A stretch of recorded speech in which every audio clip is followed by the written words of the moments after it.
மேட்டுப்பாளையம் பகுதியில் இருக்கக்கூடிய நிலைமை என்ன? அங்கு இந்த குப்பை கொட்டுதல்ங்கிறது அல்லது குப்பை அகற்றுதல்ங்கிறது எந்த மாதிரியான சிக்கல்களை ஏற்படுத்தி இருக்கு? என்னென்ன சிக்கல்கள் இதில் இருக்கு? இந்த தொகுப்பில் பார்க்கலாம். கோவை மாவட்டம் மேட்டுப்பாளையம் பகுதிகளில் உள்ளாட்சி நிர்வாகங்களின் முடக்கத்தால் தூய்மை பணிக்கான எந்த நடவடிக்கையும் எடுக்கப்படாமல் அதிகாரிகள் அலட்சியம் காட்டுவதால் மேட்டுப்பாளையம் நகராட்சி பகுதிகளில் பெரும்பாலான இடங்களில் குப்பைகள் சாலை ஓரங்களில் சிதறி கிடக்கின்றன. நாள்தோறும் எடுக்க வேண்டிய குப்பைகளை மாத கணக்கில் கிடப்பில் போட்டுள்ளதால் குப்பை தொட்டிகள் அனைத்தும் நிரம்பி துர்நாற்றம் வீசுவதாக வேதனை தெரிவிக்கின்றனர் அப்பகுதி மக்கள்.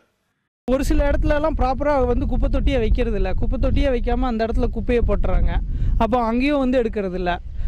மழை பெஞ்சதுனாலோ இல்லை கொஞ்ச நாள் ஆச்சுனாலோ பக்கத்தில் எல்லாம் இங்கே ஃபுல்லாக குடியிருப்புகள் தான் இங்கே ஜாஸ்தியாக இருக்குது. ஃபுல்லாக ஸ்மெல்லு ஜாஸ்தியாக இருக்குது.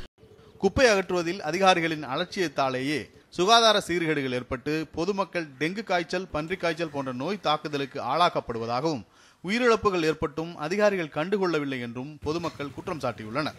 முதல்ல பிரைவேட்டு நடத்தும் பொழுது பிரைவேட்டு டிராக்டர் நடத்திட்டு இருந்தாங்க. இப்போ பிரைவேட்டுக்கு டிராக்டர் இல்லை, முனிசிபாலிட்டியில் மூலியமாக தான் டிராக்டர் எடுக்க முடியும் அப்படின்றாங்க. இதனால் குப்பை நிறைய தேங்கி இருக்குது.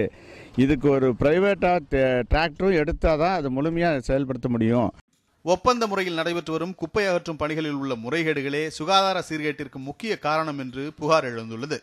மணிநகர் போன்ற இபி காலனி போன்ற பகுதிகளில் பார்த்தீங்கன்னா தொடர்ந்து காய்ச்சல், டெங்கு காய்ச்சல், சமீப காலமாக ஒரு பன்றி காய்ச்சல்னு சொல்லி ஒருவர் இறந்தாங்க.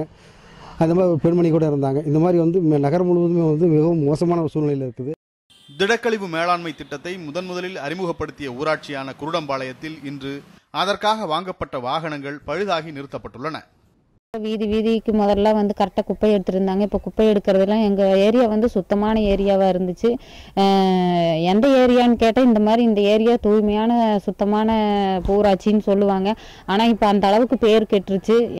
குப்பை அகற்றுவதற்கு நிரந்தர தீர்வினை ஏற்படுத்த உள்ளாட்சி தேர்தல் மட்டுமே தீர்வாக அமையும் என்று நம்புகின்றனர் இப்பகுதி மக்கள். செந்தில்குமார், நியூஸ் 7 தமிழ், மேட்டுப்பாளையம்.